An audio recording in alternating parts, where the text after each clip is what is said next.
Good morning, good afternoon, and good evening, and welcome back to Football Worldwide and to another edition of European Weekly Catch Up. I am your host, Jonathan, with my beautiful co-host every week, Bruno. How are you, my brother? I am fantastic. And guys, don't forget to like and subscribe. Help us by helping you. Help us help you. Right. Hit the like, hit the subscribe, and if you have any questions, hit us up. We're more than happy to answer them live. Before we get into it, I just want to say thank you to everyone who tuned into our first live stream, the Champions League draw. It was a fantastic segment, a lot of engagement, and really appreciate it all.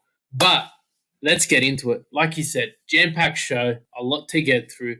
We will cover it. We've got the match day 3 for the English Premier League. We will then do a review of match day 2 from the Serie A, cover La Liga review, Bundesliga, as well as match day 4 in the Ligue 1. We'll do our around the grounds, which we will amalgamate into ones to watch. And again, don't forget, hit that like, hit that subscribe. Help us grow, guys. Let's get into it. Who's first capper off the rank today? Start from the top.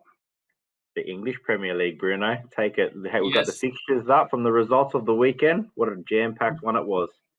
Yeah, look, we'll go straight into it. Match day 3 results. Manchester City defeated Arsenal 5-0 in what was the opening match of the round. Newcastle and Southampton played out an exciting 2-2 draw. Brighton lost to Everton at home 2-0. West Ham and Crystal shed the spoils in a 2-2 draw as well. Norwich City and Leicester. Leicester came out victorious 2-1. Aston Villa and Brentford, as well as Liverpool, Chelsea, Burnley and Leeds all shed the spoils in 1-1 draws. Tottenham continued their perfect start with a 1-0 win over Watford, and Wolves were unsuccessful at home to Manchester United, losing 1-0. And Jonathan, I know we're excited. Let's get straight into it. Manchester City 5, Arsenal 0. Does Arteta have long left to go? Now, if you caught the Everything EPL show, you would have seen me say it could have potentially be. Is it? Do we start blaming the players, or is it Arteta's fault for what's happening? What do you think, Jonathan? Yeah, you know what? You covered it very comprehensively on Everything EPL, and of course, there's always two ways to have a look at it. Man City, you got the reigning champions, jam-packed, talented squad, and on the other side, Arsenal are in absolute shambles at the moment. The signings they've made in the off season, like you said, is it the signings or is it Arteta? I think it to me personally is I think his time's pretty much done. He's had a bit over 18 months there now. The signings he's brought in haven't performed the way that he would have liked. He still doesn't know what his best 11 is for the squad and what needs to be put on the field. Whatever he's trying is definitely not working. Yes, you can obviously say what versus Manchester City, they were probably expected not to win this, but they didn't even look like they were trying. On the other hand, Manchester City score 5 goals 2 weeks in a row. What do you reckon, Bruno? Man City, are they back at it?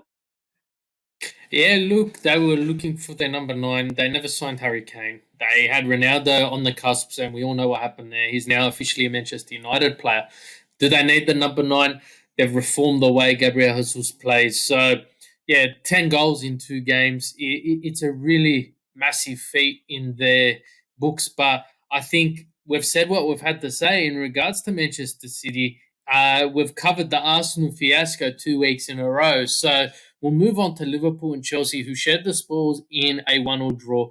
It was one of the most highly contested fixtures this weekend, and there was a lot banking on both teams. And what would have been if either team walked away with the 3 points? And as mentioned, they shared the spoils in a 1-1 draw. But there was a couple of talking points, and first one being the penalty and the red card for what could have been a handball, intentional or not. It did stop a clear and obvious goal-scoring opportunity. But, Jonathan, we've seen a lot of people talk about it lately. Is it a red card and penalty offence? For me, yes. When I first saw it, I didn't think so. But watching it back, and again, you got to make a decision at the time, which I know we've got the devil's advocate. We can watch it so many times and make a decision afterwards. But I understand why the red card was also given as well as the penalty. Yes, the ball deflected off James's leg to his arm, but it was the second action. To me, it was the second action of him pushing his arms and kind of somewhat scooping the ball forward off the line to propel it forward and take it out of the box. For me, intentional, clear red card. Yeah, look, I got to agree to an extent. I do think a penalty should have definitely been awarded. Double jeopardy. You think that potentially a yellow card would be the occasion, but what really got to me was VAR. The referee only saw one photo, one frame, and made his decision based off that. And I think, we're about to cover it, but Liverpool, they failed to capitalise on a 10-man Chelsea. After what happened, you'd expect Chelsea to drop back, but both game plans changed really quickly. And when you're playing a half of football with an extra man, you should really capitalise. They failed to. They shared the spoils, 1-1. They are currently undefeated, but there is a team who has had the perfect start. That is Tottenham Hotspur, their third consecutive 1-0 victory this season. And, well, are they the real deal? Or is this just the start and we're about to see the rest of the teams overtake them? I think if you look at Tottenham compared to the rest of the squads that are, the rest of the top six, for example, let's take it for what it is. They're a quality side, Espirito Santo taking over. I think they're doing what they need to do at the moment. They're playing the right football that's catered to them and to the squad that they have at the moment. Did I expect them to have a perfect start to the season when the draw came out? Definitely not. I thought there was no way they would have beat Man City. But what do you say, Bruno? 1-0 wins, ball goes in the back of the net. You score more than your opponent. That's the objective of the game. Can they continue it? To be honest, I do think their luck will run out and they will have the rest of the pack come and overtake them. But you can't complain. It's a perfect start. It might not be attractive, but it's getting results. Yeah, look, you're spot on with that one there. But I also think that they haven't had the toughest opposition as of yet. We've seen what they're capable of. And, they caught Manchester City off guard. And if you compare the two teams who had the stronger presence in international duty, you really got to say Manchester City did. But you also got to look at the whole saga surrounding Harry Kane and moving forward, him staying, it's only going to egg on the team. It's only going to motivate them even more. Overall, you really need to have a look at and just make the decision as to what he's going to do moving forward. We saw how he approached this fixture, but they had a good... You think it was a great goal scored by Son. I just think it was lucky where the defense and the goalkeeper I was like I was watching it in slow motion. And Jonathan, I think it was one that caught everyone off guard from that angle, that free kick. It was a great shot, but no one expects to do shit off guard. Caught him off guard big time. But look, I think the Premier League, keep up to date with a more in-depth analysis in the Everything EPL show. This week it was hosted by myself with a Newcastle fan named Alex. It was a great episode. Tune in. Just quickly mention Manchester United as well. Ronaldo joining. They did have the 1-0 win.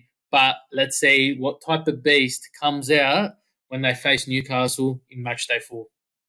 That'll be definitely one to watch. I think moving on to our next league, Bruno, one of our favourites. Yes, the Serie A. Definitely. And what a weekend it was, Jonathan. So take us through the fixtures. The results? So starting to the end of match day 2, the first results was Udinese with 3 goals beating newly promoted Venezia 0. Inter with a beautiful comeback victory 3-1 over Verona, where new signing Correa scored a brace coming in off in the 15 minutes to go. Lazio absolutely demolished Spezia 6-1 with Ciro Immobile scoring a hat-trick there. Atalanta and Bologna played out a 0-0 draw. Fiorentina got 2 goals past Torino, who only scored 1. Probably the surprise of the round, as we did not expect, Empoli got a 1-0 victory over Juventus in Turin. Next matchup was Napoli with a beautiful game over Genoa, where they won 2-1. Sampdoria and Sassuolo played a 0-0 draw. Roma with an amazing second half, 4-0 over Salernitana, and AC Milan winning 4-1 over Cagliari. Bruno, this was some of these results I did not expect, but you're starting to also see a bit of the divide between the top and the bottom teams. Some of these newly promoted teams as well, other than Empoli, really, not maybe up to the Serie A standard. But what do you reckon, Bruno? Starting from the top, I'd like to take you over to Empoli defeating Juventus 1-0 in Turin. Let me ask you, they just lost Cristiano Ronaldo. Is this the beginning of the demise of Juventus without him, or just a speed hump?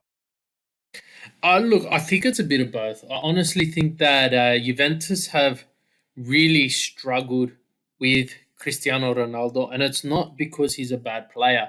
It's the pressure Juventus put on themselves when they signed him. And they made it quite public, saying that the reason they're bringing Cristiano Ronaldo is for them to excel in Europe. And I believe that last season was the first time they've lost the domestic league, the Serie A, to rivals Inter Milan in 10 years. And it just shows that I think it wasn't that he was terrible, but I just think they put too much pressure and they made the pressure public.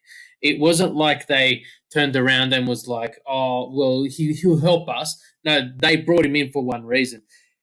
Again, when you have a presence like that in the dressing room as well, and he's a legend of the club, a legend all round, considered one of the greatest of all time, and a presence like that is second to none. But he turned around, he came to training one last time. He said, look, I'm done. I'll see you later. I can't do this. I'm going somewhere else to play. And yeah, you just look at this. Is the team in shock? I think international break came at the perfect time for them. But I also feel they're a bit hard done by in the sense of it was left so close to the end of the transfer window and they were really tough to recover. Moving from them to Empoli, I just think Empoli played a great game and capitalized on what is a struggling Juventus. And Dybala, is he their man to get him out of this? I don't know, Jonathan. What do you think? Look, I'm a big fan of Dybala. In all seriousness, he wants to be the main man. He's actually got that chance to be the main man now. He should be carrying this team on his back. And like I said last episode, I think 2 years ago, he was the MVP of the league. You don't get that for no reason. So that being the case, he needs to step up. This match, he didn't.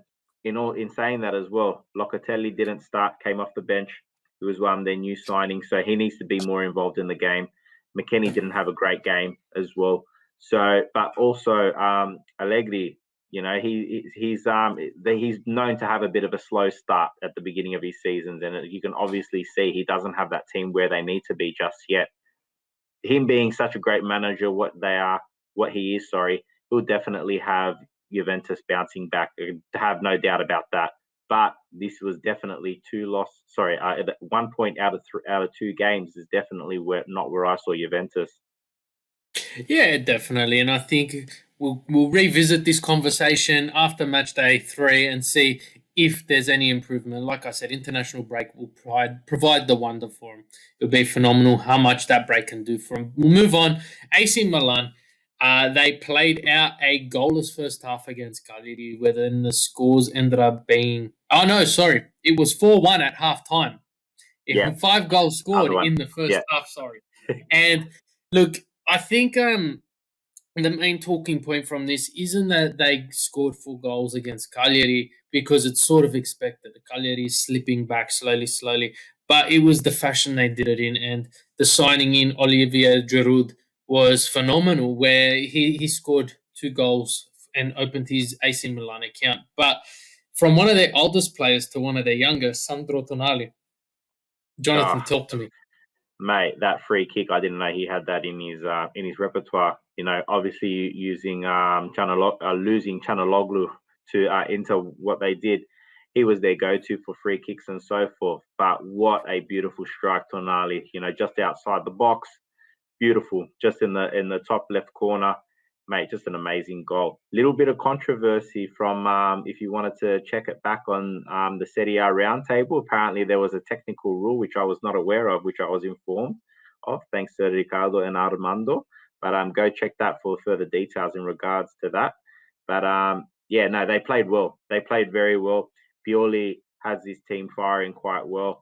Olivia Giroud, like you said, amazing amazing game for him to get his account off the board. But I think that's enough said with AC Milan and Cagliari. Going into the next one, Jose Mourinho have Roma firing. Well, not in the first half, but definitely in the second. That's for sure.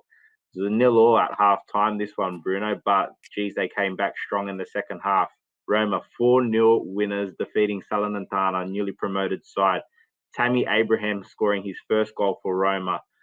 Mate, this guy, he is a player. I did not know too much about him, but seeing how he's performed in the first 2 games of the league, he's definitely someone that I am very excited to see. What was your thoughts on this one, Bruno? Look, it was an absolute second half clinic from Roma. And like you said, Tammy Abraham, he got his goal for Roma. We've seen him. He provided a couple of assists last week. But it wasn't just that, Veretout and Pellegrini got on the score sheet as well. I think the Roma, like the likes of Lazio and Inter, they're facing teams at the perfect time, and they're facing these lower ranked teams at the perfect time, especially with a new manager and new players. So they're expected to still get the wins, like Lazio got the win against Empoli, the win against Spezia this week, and they're quite emphatic. The same goes for Roma now and Inter. But if you have a deeper look into it, Roma should have had something in the first, half. They should have gotten some goal in somewhere thereabouts. But I do think that it was a great performance, and Jose Mourinho, we know from his days at Real, Inter, Chelsea, you cannot bank on his team losing ever. He's just that go get the manager. So I really do think Roma are the surprise packet, but like you said, catch the Serie A roundtable. You'll find a nice discussion there. It was released about a day ago, so you'll be able to see everything there. But they did cover. Do you expect them to finish top 3? No, but can they? Yes. Do you Yeah, expect them to finish up to 6? No, but can they? Yes. You don't know where to put this Roma team, and I'm sure as we move past international break, it will definitely come through. But we'll leave that one there. We'll move on to the next one. the Our next league our into our league. Yes. the Spanish La Liga. Yes, the Spanish La Liga, and what a weekend it was. And Yeah. honestly, our match day 3 did not fail to disappoint. There were some great fixtures, and let's go through them, Jonathan. So starting from the top, Mallorca played a 1-0 victory over Espanyol. Next was Valencia winning 3-0 over Alvarez.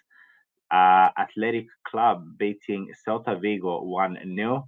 Elche and Sevilla played a 1-all draw. Real Sociedad beat Levante 1-0. Real Madrid with a great goal for that one, winning over Real Betis 1-0. Barcelona winning over Getafe 2-1. Rayo Vallecano 4-0 over Granada, and there were some cracker goals in that one as well, Bruno. Next game was Osasuna winning 3-2 over Cadiz. And the last one, which was probably the most exciting game out of all of them, Atletico Madrid drawing with Villarreal 2-2. And what a great finish to the game that one was. Bruno, I'd like to start, if we could, with Real Madrid beating Real Betis 1-0. Mate, this was a great game, especially the first half. This was pretty full on, this one. Carvajal with a beautiful goal from the edge of the box. Off a counter attack, Real Betis was ready to score on their own merit. So this was just an end-to-end game. This was a really good one. Did you get much of this one, Bruno? You're just on mute, buddy. Oh, good. Just repeat that one. Yeah, look, sorry about that. I completely forgot I put myself on mute. But yeah, look, I ended up catching a replay a couple of days after Monday afternoon here. And after seeing the result, I wasn't too intrigued to see what I was gonna watch, but it was an entertaining fixture to say the least. But Real Madrid do concern me. These are teams they're playing against. They're just scraping at home. They scored on the counter, Carvajal with a beautiful strike. But what really got to me is Benzema, who missed a couple of great opportunities, albeit there were a couple of defenders he had to get past. But you got to really think, is this the same Real Madrid we've become accustomed to? I don't think so. And, bringing Ancelotti into the team is only going to strengthen them. And this international break will provide wonders for them. It will honestly provide wonders for them. The best thing for a team is to have this break, especially when you're not playing the best, because it allows you to go back, reset, and discuss, analyze, train, and watch in this case, previous three fixtures, and find where you really made those mistakes. Because the Real Madrid we're used to is putting 3 goals past Real Betis and going to sleep with half an hour to go and still not conceding. But yeah, Jonathan, what do you think? Vinny Jr., that he started over Hazard. Is he going to be their talisman for them? Look, he definitely merited a start over Hazard, how he had been playing, especially the previous game, coming on and scoring the 2 goals as he did. But the other thing I took out of this game is that, not conceding a goal for Real Madrid. They were still reeling from losing Sergio Ramos and Varane in the off-season. So I think Ancelotti's got to take a lot of positives out of that as well. But in saying that, they still got a lot of work to do. He's going to have them coming, fast and as what they needed to in the international break, but they'll definitely come stronger. But enough about that one, Bruno. I think the next one I wanted to get into, Barcelona beating Getafe 2-1. Sergio Roberto, mate, early goal, played unbelievable, beautiful strike. What did you get? What did you take out of this one? Yeah, look, the build-up play was absolutely phenomenal in this. It was literally within the first couple of minutes of the game, and I think they just got caught off guard. I think in their own merit, Getafe just were not ready to take this one on and take it to Barcelona yet. When you're conceding such an early goal within the first 120 seconds, it's one thing, but that ball into the box by Jordi Alba really got things going. And Sergio Roberto, he got the ball. The defender didn't have enough of a touch on it. He got the ball into the back of the net, and you just thought it was going to be one of those days where Barcelona put a clinic on. But it wasn't the case. Literally within 20 minutes, Getafe scored, and I think it was through Ramirez. Yes, it was through Ramirez.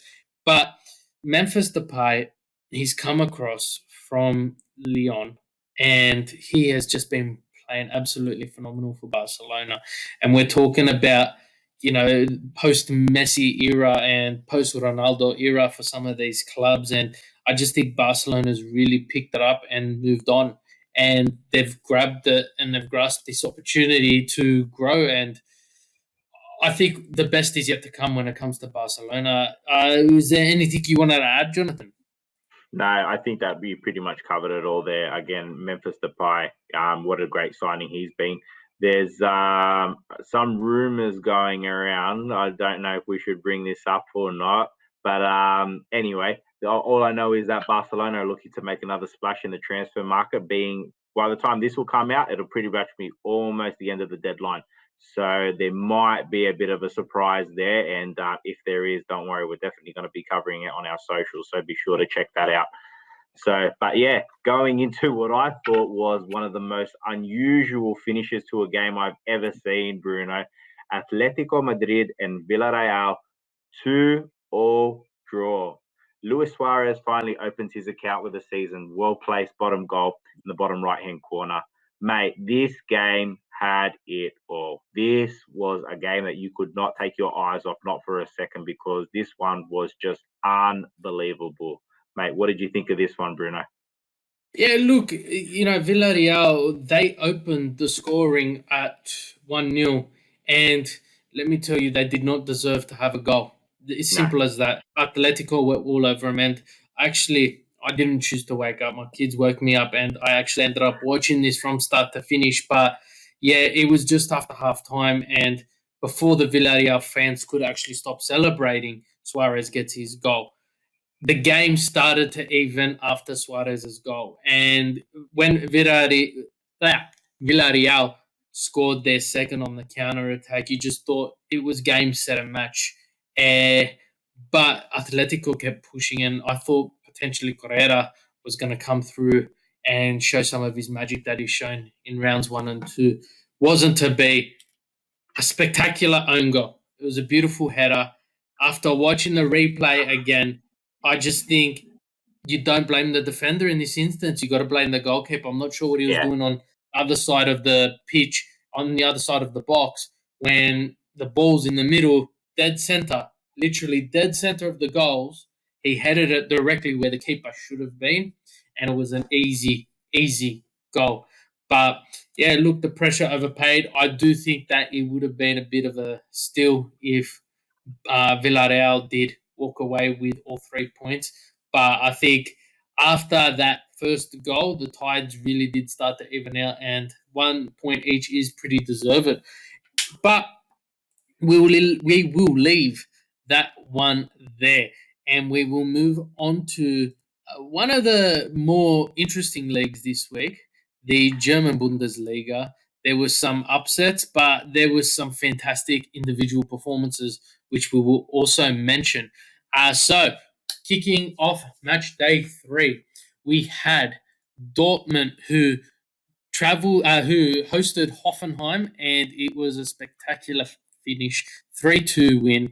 Stuttgart trailed and lost to Freiburg 3-2. Mainz showed their dominance in a 3-0 victory over Gütersloh.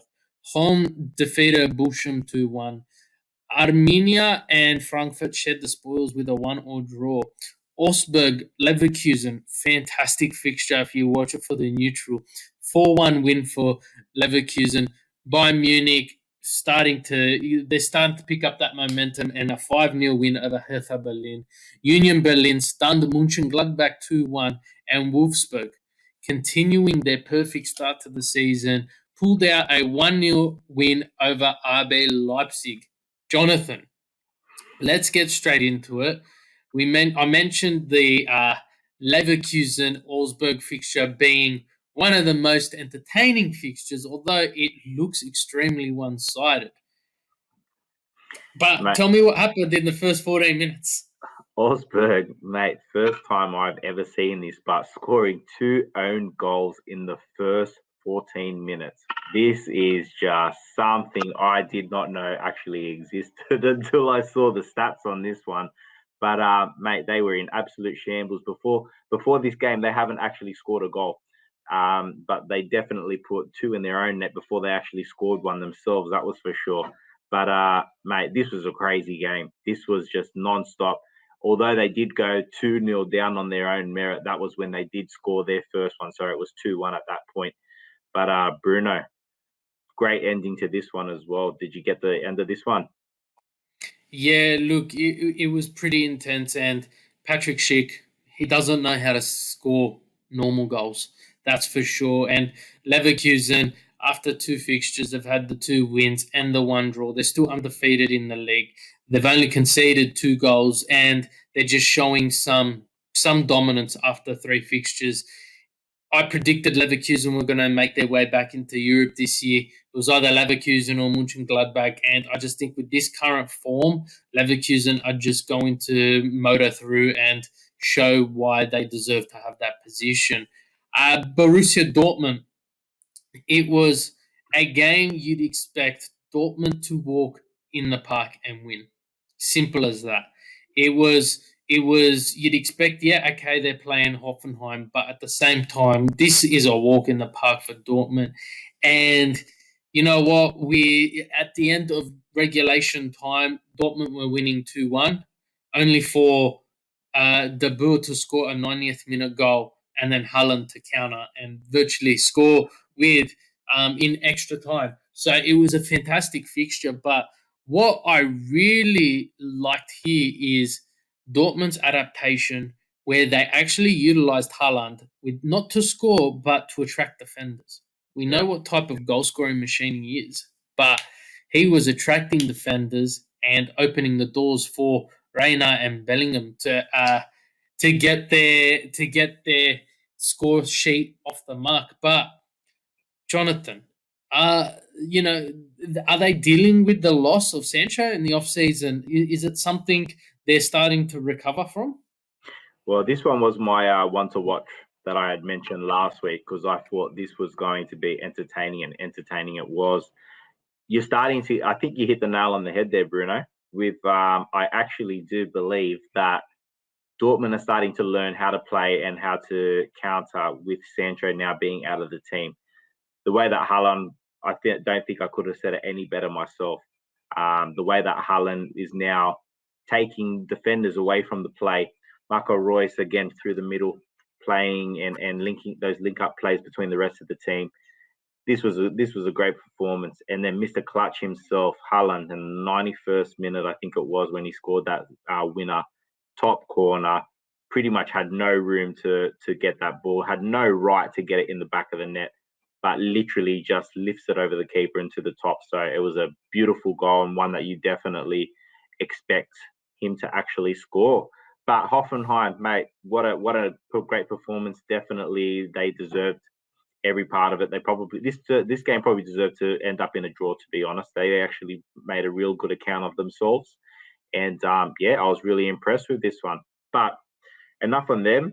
Back to I think it is the 9-time champions, Bayern Munich, 5-0 over Hertha Berlin. Bruno, mate, what can we say? Mr. Thomas Muller getting his first goal of the season. I've always been a massive fan of Thomas Muller. He is just one of those guys where you know what you're going to get. He's always going to be there. He doesn't seem to be the most skillful player, but he's the most consistent. You're always going to get 7 and 8s out of him every game, and he puts his heart and he plays for that badge. But mate, what an unbelievable performance by Bayern this one. Yeah, look, I think Lewandowski is criminally underrated. This team is starting to get their momentum, and he scored in now 13 consecutive games for Bayern Munich. It's something that, this team, you just got to question that. Yeah, they might have had a shaky draw to start off the season, but they're only getting better and better. They just signed Sabitzer from RB Leipzig, so their direct opponents, they've weakened them yet again, which is something Bayern do extremely well. But Lewandowski is the man for Bayern Munich, and there were inklings of him potentially leaving, which I can't see him doing that now.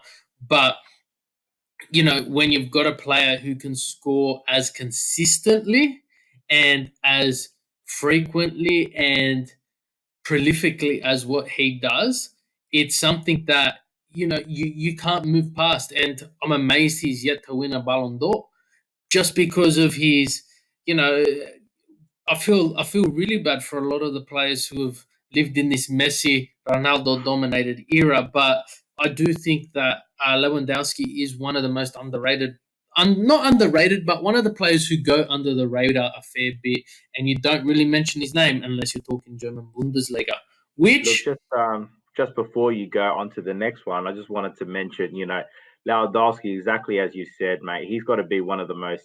To me, again, he doesn't get all the credit and praise that he deserves. That hat trick he scored in this game was his 15th in the Bundesliga, mate. 15, and how long he hasn't been there? He's been there for a while, actually. Sorry, but mate, he's just one of those players. Does he actually? He carries this Bayern Munich side as well. All the dominance that they've had in the most recent years after Borussia when Klopp was there.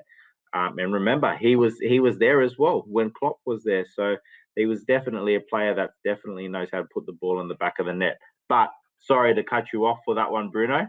But going into the last league, I think we were going to cover. yeah, so definitely one of the more anticipated leagues this week, and we'll mention the reasons as to why, is the Ligue 1, the French domestic league, which kicked off their match day 4, and what a match day 4 it was. So we'll go through the results quickly. Nantes lost to Lyon 1-0. Nice dominated and put 4 past Bordeaux. Marseille, well, they got their campaign up and running with a 3-1 win over Saint-Étienne. Troyes struggled against Monaco and lost 2-1. Agnes were just too powerful against the 10-man Rennes. Strasbourg defeated Brest 3-1. Lens and Lorient shed the spoils. My man, my team, Clermont-Foot, who have just been promoted to the league, still remain undefeated with a 2-2 comeback draw against Metz.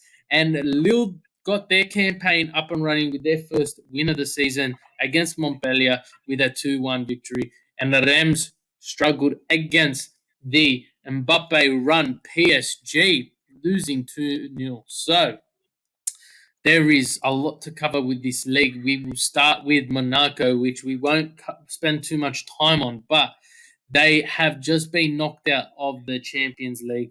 In my one to watch, that is, it was Monaco Shakhtar, and it was the Champions League qualification, and it was the first fixture to be impacted by the abolishment of the away goal rule, where it went to extra time just based on the scores. So they did suffer, they did lose, and it could have done the world of harm for them.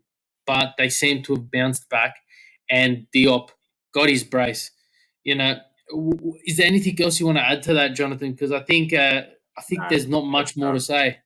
No, just Diop, great player. I've actually seen a little bit of him in the past, and he's just a great striker. He's got the speed, he's got the technique, he's got the tenacity to actually put the ball in the back of the net. There were a couple of great goals, and they definitely deserved to get this win over Troyes. But hey, Bruno, Lille, the defending champions, finally getting their first win, 2-1. Mate, what else do we need to say about them? It wasn't the most entertaining game. It wasn't the best game to watch, but it was scrappy, and it was what Lille needed to get their campaign on the board. Yeah, look, I think Lille they needed something. They needed that kick, and it was just something that they were not. They were lacking, and they've been lacking, and 3 points seems to have been so unachievable on their front, because every week they're just giving up, those easier goals and everything else in between. But if you go and fast forward, and after you look at the draw they've gotten in the Champions League alongside Sevilla, RB Salzburg and Wolfsburg, they need to pick up their game if they're going to make their stamp in the Champions League. So I think we leave Lille Montpellier there. But yeah, they just need to improve, and they're on the up and up. But I think the game everyone was looking forward to this week was PSG, who defeated Reims. Neymar returned. Mbappe scored 2 goals, with the rumours that he could potentially be going to Real Madrid. But that wasn't even the highlight of the fixture. The highlight of the fixture was the 66th minute substitution, which was what, Jonathan? Lionel Messi finally making his debut in a different club shirt other than a Barcelona one for the first time in his career. You know what? In the off season, this was something that they were saying that he was going to leave and so forth. Sorry, they were even saying it last year. It was something that you didn't actually believe. It was something you had to see to believe. Well, you better believe it because it actually happened on the weekend. So, look, he didn't make a great impact. He didn't do too much. It was literally this was his first match since the final of the Copa America for Argentina. So it was just to get a bit of a run, get some fitness back in his legs, and get him huffing and puffing again in what he needed to. But the other thing as well, which was something I wanted to mention, this was one of the highest rating televised games. Sorry, it was the highest rating televised normal game in Ligue 1 ever. 10.5 million people spectated this game live, just showing the prowess and the GOAT, the modern day GOAT, which what we've been able to see in our lifetime, Bruno. The pulling power he's got. Yeah, look, definitely. And it's something that has to be admired. And what better way to make your appearance than to be substituted for none other than Neymar? And you just see the bromance shining again between them two. But you also need to look at how they've revitalized this squad with their transfer market this year and what they're doing to never fall down like they did last season to Lille. But you just also need to analyze the whole scope of Messi factor and how he makes every player around him perform better, not just on his own team as well. If you watch the fixture after the game, you had the opposing team players asking for photos with the guy who is meant to be their opponent. Goalkeeper, he ended up bringing his son onto the pitch to have a photo with Messi. This is the guy who was shooting a ball at you, less than 10 minutes earlier. But look, I think watching the Barcelona fixture, you see where Messi should have been, but you could see he hasn't lost it. And there was criticism that he can't replicate his Barcelona days at PSG. But let me tell you now, if that 25-minute, half an hour showing was anything to go by, this is going to be a special season for him because he's got a lot to prove, and why not start it now? So, look, international break came. They wanted to show the fans Messi. They wanted to reveal him, and yes, that's what they did. But, Jonathan, I think we have finished covering the top 5 leagues of Europe. We will go to our next segment.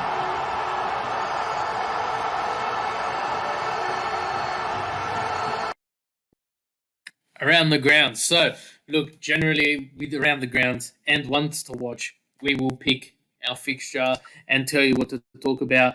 But for the next 2 weeks, our around the grounds is essentially international football in general, World Cup qualifiers, because they're everywhere, and it's good to see a bit of a break. But I just think I hate how this happens so close to the start of the season, Jonathan. It almost doesn't seem right. Like we're 4 rounds into League One, which are the furthest out of all of them. The other 3, as in the Serie A, the EPL La Liga, Bundesliga, they've only just had their 3rd round, and Serie A has only just finished their 2nd. It just doesn't seem right that we've only seen a couple of weeks of football and we're straight back into international break. It's almost wrong, but it'll be interesting to see what actually happens with some of these international teams, because a lot of the leagues have backed their clubs in not allowing their players to go play for their national team due to COVID and quarantine restrictions in certain countries. So I don't know what's going to happen with some of these qualifications and so forth. We're going to see, probably a B or C side of each of these teams, a challenge for these games. What's your take on that, Bruno? That was a bit of a surprise from what I heard. Yeah, look, I think so. A lot of this information that's been provided has been being taken the wrong way. So a lot of the leagues are saying, well, if you're leaving to go play for a country and you're going to a location that requires mandatory quarantine, well, you're not allowed to go. Simple as that. You'll find that a lot of the travel within Europe will be allowed. It's more for the South American and the French team, which the UK actually still requires a 2-week mandatory quarantine if you're coming from France. So I can see why they're doing it, because at the end of the day, you're going to have your team suffer if you've got the majority. And you look at the top teams like now PSG. You look at the top teams in England like Manchester United, Manchester City, Chelsea, Liverpool. You look at Inter Milan, Juventus. You look at Barcelona, Real Madrid, Atletico. Most of their starting 11 is international, and they all play for their respective international teams. So it will be a massive hit if, well, we can't play for another 2 weeks, because you also got to remember international break does come around again at the end of September, and then again at the end of October. So, look, I understand why they're doing it. Euros and COVID really threw everything out of whack. But, you got to do what you need to do. But, Jonathan, our motherland, Italy, they're chasing a record. What's that? Is it 35, 36? Yeah, something like that. But consecutive wins. I should have double-checked that one. Sorry to chuck you under the bus. I was hoping for more what the record is, not a specific number. Yeah, no, I know it's pretty. Is it? I don't think it's winning. I think it's unbeaten. So that's unbeaten. So many. Yeah. So in saying that, guys, yes. So yes, there's no club football next week, but we will. You got to remember, this is European Weekly Catch-Up, so we are covering everything European football. We will definitely be back next week. I think I'm happy to wrap it up now. Bruno, pretty much covered what we need to. They're currently on 34 unbeaten, 34. Going for 35, which is held by Brazil and Spain. So if they win their next two, they will then move to that. But yes, thank you guys for tuning in. Don't forget, yes, Football Worldwide will be returning with the European Weekly Catch-Up. We do have a couple of special news segments also coming through with the conversation starter. Keep your eye open for that. It is a very engaging and controversial discussion which will be had. So it's definitely one to watch there. From all the team at Football Worldwide, we really got to say thank you for all your support. And Jonathan and myself are just proud with the numbers that we see coming through week in and week out. But on my end, thanks for having me, Jono. No, of course, mate. Thank you again for doing our first live last week covering the Champions League draw. That was an amazing episode. Go back and check it out. Bruno had a bit of fun with some special guests and that. But guys, like we've said, thank you again. Don't forget to like and subscribe. We've got a lot coming up. We are also going to be covering a few new shows with Champions League and some other goodies coming up soon. So thanks again, guys. We'll catch you next week. All the best. Ciao. Ciao.